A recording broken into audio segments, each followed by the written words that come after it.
And a good Monday evening. Welcome into timeout here on TVNB. Clear the track. Eddie Shack rolls into the Port City over the weekend. The St. John Flames make a move to solidify their playoff position, and the high school hockey season ends in a bit of controversy. All that and a whole lot more coming up in the next 30 minutes, so don't go far.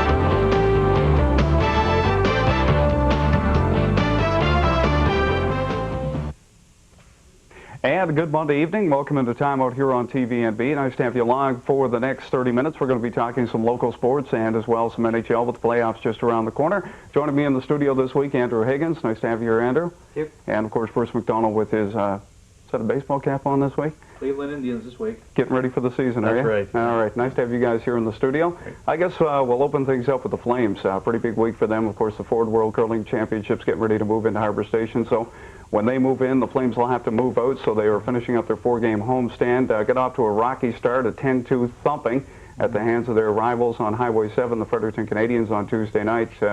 Give us your feelings on that game a little bit. Boy, that game there was probably the worst home game I've ever seen the Flames play over the years I've been watching them. And after that game, still, it was kind of funny. I talked to a few people, and I said, I still believe that team's stronger than they were 2 weeks ago. And they really proved that in the last two games, a 5-4 victory on Thursday night. They played very well. And they lost Wade Belak, Sorokin, and Landry to call-ups on Saturday. And Jaguar stole a game for them Saturday night, 49 saves, and pulled up a victory there. So they're looking good again. No question. Huge victory for Jaguar on Saturday night. Good to see him coming around. He's been kind of back and forth all year. He got the call up early in the season. Of course, we remember that with Kenny Reggett going down with his back problems. And he came back here to St. John. Everybody thought, okay, great, we've got a #1 goaltender again. This should get us back on track. But he's had a hard time getting back on pace and finding his right niche and getting back in between the pipes on a consistent basis. But I think this clears things up on Saturday night. I think the test will be a couple of games down the road, how he bounces back and what kind of a showing he makes in that second game after that big 49 save performance on Saturday night in front of a decent crowd at Harbor Station. Not a full house by any stretch of the imagination, but I think the weather that we had over the weekend had a big factor to play with that. Good to see spring coming around. Andrew, let's talk a little bit about what you do and where you've been over the past couple of weeks. You got the real nice tan. I know it's been nice out over the weekend, but you didn't get that here. Didn't get that here. No, I've been in Hickory, North Carolina for the past 4 weeks, working Division II college baseball and a couple D1 games in between. Weather wasn't as great as it looks. First 3 weeks we had snow and freezing rain a couple days. And in North Carolina? In North Carolina, weather in the low 40s, so it wasn't great baseball weather, but we made it through. I don't feel so bad living here in St. John anymore. You must have felt like Memorial Field over there, did you? It did, Memorial Field on a cold, windy night with the fog coming in. Exactly. I believe it. So how'd everything go down there? Good. Had no problems until the last game, so made it through 24 with little problems. Had a little bit the last game, but just something to make it a little exciting for the trip home. Absolutely. So you've got something coming up over the summer as well. You're going to be on the road again. Yeah, back to Cape Cod League this summer. Worked there last season. Top college baseball players in the country and from Canada, so it's great baseball. Pitching is fantastic. The hitters are using wood, and they're still putting 10 runs on the board a game. What's that like? What kind of experience is that for you? I mean, it's got to be out of this world. It is, yeah. It's I don't even realize it right now, getting to travel, but it's quite an experience. So you're looking at a full-time career in this? Is this a step maybe to the major leagues somewhere down the road? No, I'm not on that pro course anymore. Just doing this for something to do right now. Going to go back to school in the fall and hopefully do this in the spring and sort of do the both. So no aspirations to go that route? No. Working colleges, I'd like to do that just as a part-time thing in the spring, in the summertime, but... Sure. What do you think about our Flames anyway? I saw a bit of the Fredericton game the other night. I saw about 5 minutes, and they put 3 goals in that 5 minutes, so back out to the parking lot for me. Yeah, it's hard to sit there. I mean, I was listening to the game on the radio, scores, and I'm thinking, what's going on here? You know, does the defense totally falling apart or what? But they seem to have gotten back on track. They're now you know, we taped this. Of course, we are delayed a day ahead, so we're not sure how they made out against Portland on Sunday at 6 o'clock at Harbor Station. But they're 10 points heading into that game ahead of Portland, so it looks like they are going to sneak in and get that fourth and final playoff berth. Yeah, and Portland's been hurt more than the Flames actually in call-ups, with Washington more or less get rid of all their free agents up above about a week ago, and they called up 4 or 5 guys. So Portland's really hurting as they come into Harbor Station tonight. They did pull off a victory against Lowell on Friday evening, though, which was a bit of a surprise to me. So we'll see what happens. Hopefully when this airs, they will have beaten Portland as well. So. Sure. It's always interesting heading into this part of the season. You've got 10 dozen games left to see how the boys are beefing up. Of course, after the NHL trading deadline, a lot of new faces in the Flames lineup as well. So hopefully, I would say, now I'm going to go on the limb and say they're going to make that fourth and final playoff spot they will be in. So it's going to be interesting to see how these new players get into the mold, gel, how they go under the tutelage of Vive and Jeff Perry, whether they fit into the mix, and whether the boys can make a decent run at it. Yeah, it's going to be interesting to see. And we had a chance to talk to former NHLer, best known for his years with the Leafs. Clear the track, it's Eddie Shack. We sat down and had a chance to talk with him Friday. He was in town for a banquet, trying to raise some funds for the AQ Ice Bears senior hockey team, who of course lost most of their gear, almost all of their gear, in a tragic fire in the off-season. So here's what Mr. Shack had to say. Got a chance to sit down with former NHLer and best known for his years with the Toronto Maple Leafs, Eddie Shack. Eddie, thanks for taking the time out. I appreciate it. Well, it's clear the track. I remember when we talked the last time, I yelled out, clear the track, and all the guys said, well, who's that? It's Eddie Shack. You got a good laugh at the radio station, I'll tell you that. Eddie, you're in town this weekend, of course, for the senior hockey drive. They're putting a drive on to get the team back on its wheels, so to speak, and back up and running for the new year coming. Tell us a little bit about your feelings about senior hockey. Well, when I finished the NHL, I did play senior A hockey, and it was great. We went to Thunder Bay, and it was in Oshawa, and we played in Cambridge, and it was great hockey. It was a great bunch of guys, and it's nice to see that we're working hard to get the senior hockey, because the senior hockey, there's still could become NHLers, you know what I mean? And we've got to work harder, working with older players, working and saying, hey, look, you can still do it, you can still make it, and get out there and have fun, eh? And if we can help them in this way, we're sitting here at the Aquarius Bar, and what's better than to talk about something like that right here? Absolutely, great atmosphere for it. We got to talk about, of course, your years with the Leafs. Most of the fans would kill me out there if I didn't ask you. Tell us a little bit about your years with Toronto. Well, being with Toronto, it was the place that I always wanted to be, and then coming up to Toronto, and then winning Stanley Cups, and like saying, scoring the winning goal in a game, and the name Clear the Track. I hit 2 guys down, and I didn't get a penalty, and that's how I got the name Clear the Track. They had a record, you know what I mean, #1 in the hit parade for 6 weeks. They had a book written about me. It was 12 weeks. It was the #1 seller, and they're still selling it now. So Toronto's been great. Hockey's been fantastic. I've got into the NHL. I got 11 Henri Richard's got 11 Stanley Cups, but I got 11 hat tricks in the NHL. So I think that I've accomplished quite a bit, and to get out and help something like this, it's fantastic. And tomorrow I'm refereeing a game just north of Toronto. Well, you got a busy schedule ahead of you then. And I was in Calgary last night, so. For the Montreal game? No, I was in there for a dinner. Oh, okay. For the Summer Olympics. Oh, perfect. So you keep yourself busy then, or try to as much as you can? As much as you can, and there's so many great people out there that, and the fans, there's so many great fans, and that's one thing that, you've got to understand, that it's you people out there that that made us, because if it was no fans, we'd be nothing. Do you think that's something that's lost? I mean, with those statements you just made right there, I think that most people could differentiate the period where you played hockey in the NHL as compared to some of the guys that play in the NHL now. Do you think that it's more of a money game? It's look out for number one, and you know, hey, if the fans are there, the fans are there.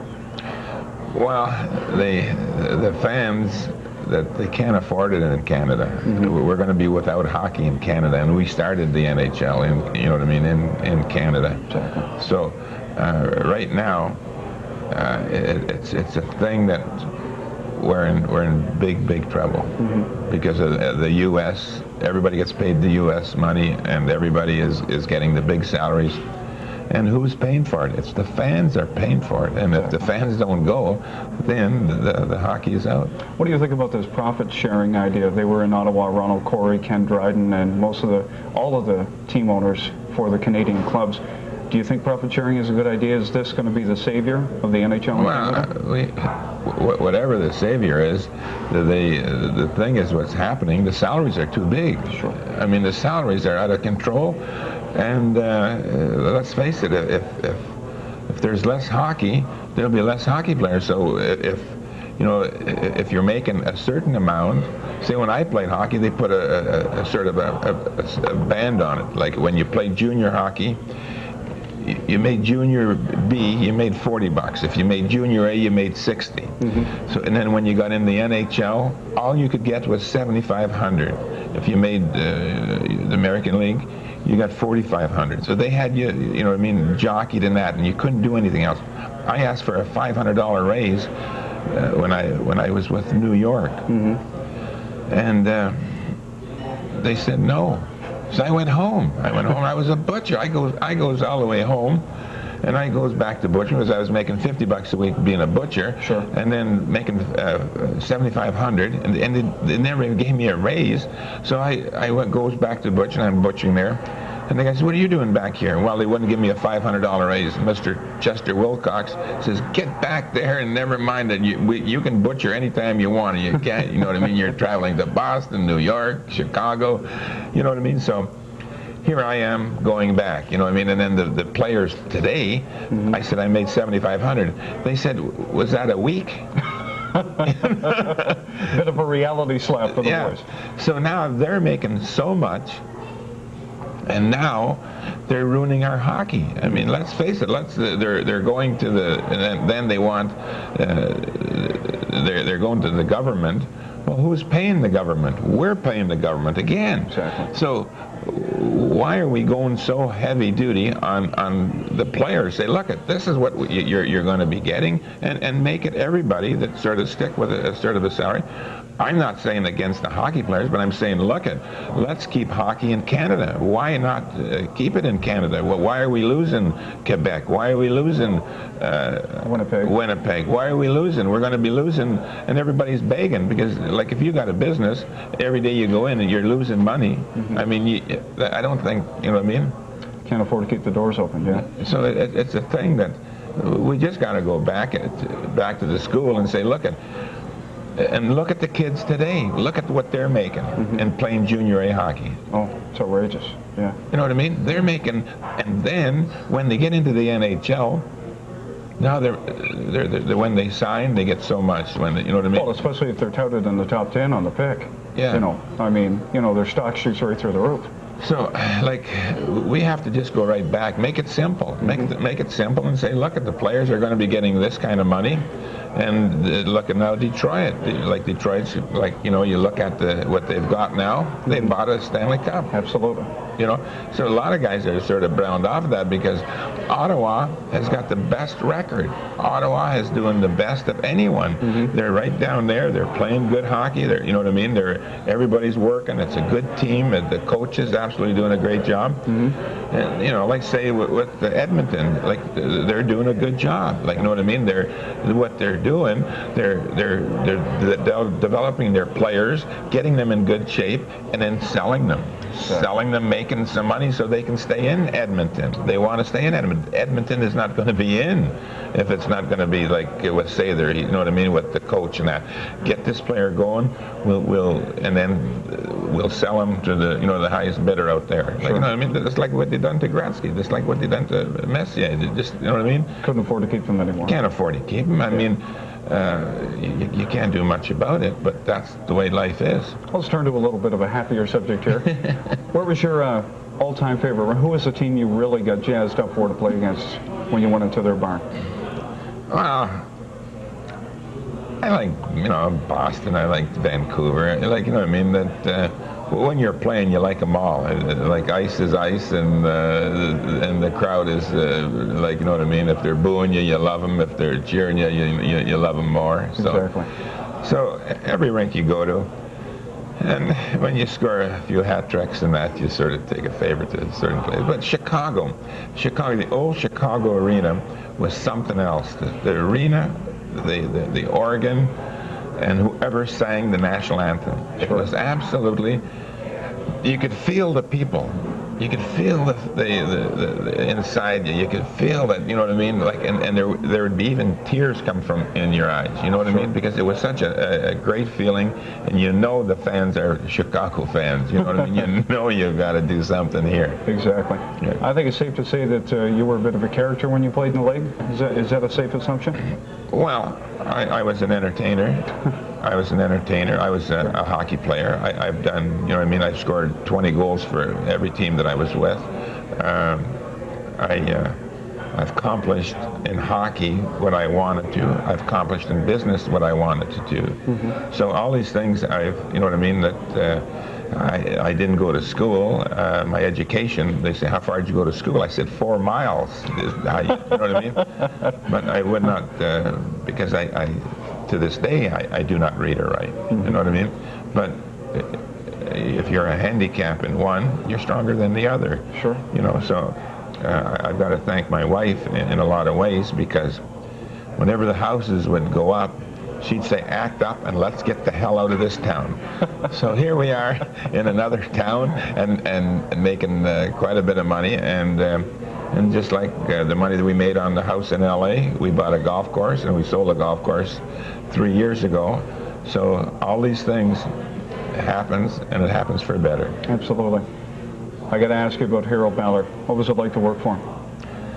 Well, the last game I was at the Maple Leaf Gardens, and Mr. Ballard he was quite a character, but he wanted to make money. Mm-hmm. You know, his thing was to make money. Like he sold the little seats.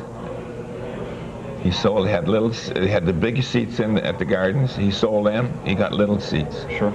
He put the boxes up. Mm-hmm. He put them in every way that he could. He would even put them on ropes if he could. Really? You know? So the guy was absolutely, he wouldn't let anybody sell the box. He sold them himself. Sure. You know what I mean? He, when he used to go through the park, all the birds would go cheep, cheep, cheep. So what do you think about the new Air Canada Centre? You've had a chance to be there a couple of times. Oh, it's great. It's fantastic. They've got all kinds of restaurants, all, you know, the donut places, the oysters, the pastrami sandwiches, the hot dogs, the big hot dogs, the hamburgers, the beer, the wine. It's absolutely, and the alleyways are huge, mm-hmm. and there's all kinds of stuff to be bought from hockey. Sure. And every seat is a good seat there. Last of the old barns and Maple Leaf Gardens, were you sad to see it go, or? Well, there was a lot of money made. I had a lot of fun there. I scored, you know what I mean, some important goals. I've hit some guys there and put a few guys out, and been put out myself. So sure. What goes around comes around, right? Yeah. So that's you know, but. Like you say, you're not here for a long time, but a good time. Exactly. Try Thank to have you. as much fun as you can. Eddie, thank you. Thank One you. more question. Who's going to win the Stanley Cup this year? Tim, you are one more. That's the last one. Okay. I'm going to put you on the hot seat. Who's going to win the Stanley Cup this year? Okay. The Stanley Cup, like I said before, Detroit is buying a Stanley Cup. Mm-hmm. I think Ottawa has got the best chance of anyone before they start jockeying themselves into position. Sure. So, what can you say? Ottawa, hope they win it. Going with the Saints. Good Yeah. pick. That would have been mine too. Eddie, appreciate it. Yeah, thank you, Jim. Have a good time. That's former Toronto Maple Leaf Eddie Shack in town over the weekend, Friday night, to help raise some money for the AQ Ice Bears, who, like we mentioned before we went to the interview, lost all of their gear in an off-season fire last year. Of course, Senior Hockey League went into a one-year hiatus trying to get regrouped and rebuilt. I had a chance to talk to AQ Ice Bears General Manager Steve Vare after we talked to Eddie Shack, and Stevie said it looks pretty good for Senior League to make a huge comeback. They're looking at a couple of new teams, maybe a couple of teams from the island. Of course, the Ice Bears will be there, and there's just a couple of more things to try to solidify. They've been having meetings like on a regular basis, trying to get all the brain power together and figure out what route they're going to go and try to make some money. And he said, you know, the season ticket packages are going to be reasonable. 15 home games, something around $70 or $80, which is definitely good if you're a senior hockey fan. And they're just trying to work out the financial end because, as we all know, hockey is a business now, and it's a game and it's entertainment, but it's a business as well. Can senior hockey fly again? Certainly can. I read the Telegraph Journal a couple of weeks ago, and they had a nice story on the Miramichi where they lost out in senior hockey this year, and the fans have nothing to do up there on a Saturday night. I mean, it's huge there. If Fredericton can come in and join the league with the AHL leaving, St. John have a couple teams on the island and maybe a couple in Nova Scotia, I think it can be supported very well and take off again. I really believe that. Well, it's like Steve said, if they have 4 teams, they're going to go. Yeah. If they have 5 teams, that's just gravy. And of course, if they had 6 and a little bit more, but what they're trying to do now is get at least 4 teams solidified for next year. Right. If they get 5, there's a 5th one just kind of hanging in the balance right there, and they're not sure whether or not they can get ice time. They're not sure whether they've got the financial backing to get this team on the blades and get them going for a full 30 games. But Steve said it looks pretty good right now, so hopefully that will come to fruition, and we'll see senior hockey back in St. John, because Andrew, I'm sure that you've been to a few senior games in your day. Enjoyed it? I have been, yeah. Back when the old Vitas were here, and I saw a few Ice Bears games the one year that they were here. And it's a different atmosphere than the Flames, but I always enjoy going to see them play. Yeah, definitely have to wear your long underwear when you go to the LBR to watch a senior game. Sure. St. John Flames were in action all week, like we said at the top of the show. They had a 4-game homestand before the World Curling Championships take over at Harbor Station. They got waxed Tuesday night, 10-2 against the Fredericton Canadians, but a nice comeback Thursday night against Worcester, and then they played Worcester again on Saturday night. And we have the highlight packages. First game we'll take a look at. Barry Johnston has the highlight call. Thursday night's action, a 5-4 win against Worcester, and then Saturday night, Aaron Kennedy, the voice of the Flames, has the call for us as Jean-Sébastien Giguère stands on his head with a 49-save performance, and the Flames win 2-0. So here's the highlights from both those games. The Worcester Ice Cats were in town to take on the St. John Flames on Thursday night. The Flames, after suffering a humiliating 10-2 loss to the Fredericton Canadians on Tuesday night, were out to get revenge, and it didn't matter who it was. Travis Brigley opens the scoring with a bullet pass the shoulder of Rich Perron and makes it 1-0 for the visiting side. Travis Brigley was knowing that he had to step up his game, and he sure did in this one, as he, from Petrovicki, score at 11:46 of the first period. Travis Brigley wasn't done then, though. He comes in and takes the pass and beats Rich Perron on the stick side to make it 2-0 as Brigley is on his way for possibly a 3-goal night. Assists going to Sorokin and Landry at 13:42. And Rich Perron, who come up big for the Worcester Ice Cats, especially on a save right here to keep it 2-0 for the home team, didn't seem to be getting much defense. Now we take it up in the second period where a shot comes out from behind the net, bounces off Shane Toporowski, and Alan Eglin gets credit with the goal, and Perron's still looking around saying, how did this go in? And the point shot from Wade Belak is tipped by Sean Behrens, and he gets his first goal as a St. John Flame to make it 4-0 from the home side. St. John just seems to be getting all the breaks that they needed, and they haven't been getting most of the season. Worcester with the dump in into the St. John zone. St. John gets a little sloppy in their own end here and trying to clear the puck. Worcester comes up with it, back to the point, and Nash fires the puck home over a sprawling Jean-Sébastien Giguère to make it 4-1 for the St. John Flames.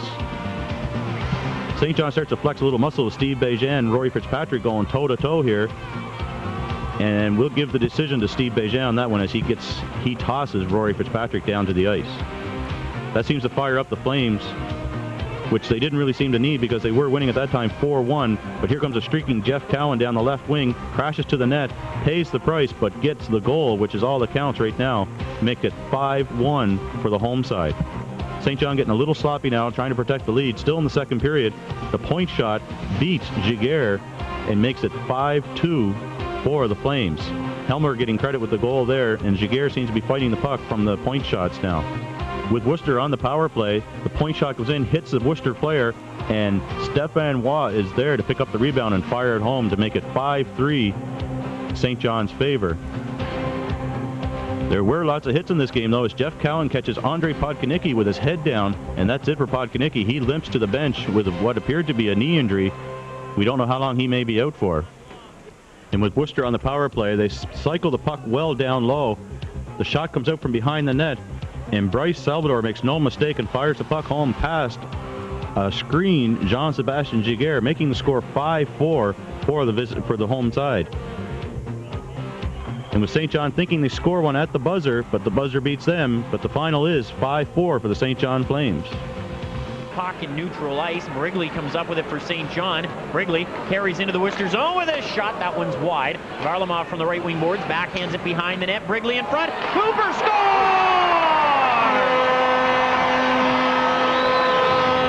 And you can see this brewing the whole game. Willis comes in with a couple of right hands. Cowan with a big right. And now Cowan lands a couple of rights in the back of Willis's head. Now they're in tight. Cowan got knocked down. He's back on his feet. Cowan tries to come over the top, and Willis wrestles Cowan to the ice and lands on top of it. And now the puck is played into the Worcester zone. Here's Clark skating in on the right side. Clark angles in front. They score! Moving in shot, stop, rebound. Eglin is knocked down. Jean-Sébastien Giguère with a 49-save shutout.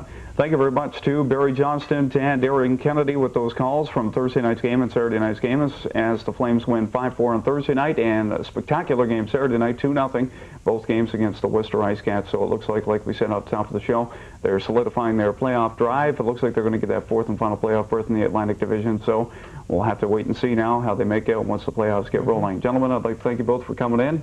Wish you all the best, Andrew. Thank you. Have some fun in the sun down there over the summer. And Bruce, as always, at the Cleveland Indians. So you were an Expos fan. I am the National League. Cleveland's my new American League team. They've been winning. Yeah, and the Expos, of course, are going to get $8 million per year from the Quebec government. We found out this week to try to build that new downtown outdoor stadium. So we'll have to wait and see how that turns out as well. Thank you very much for tuning in. We hope you had a lot of fun, and we'll talk to you again next Monday at 6 o'clock. Have yourself a great week.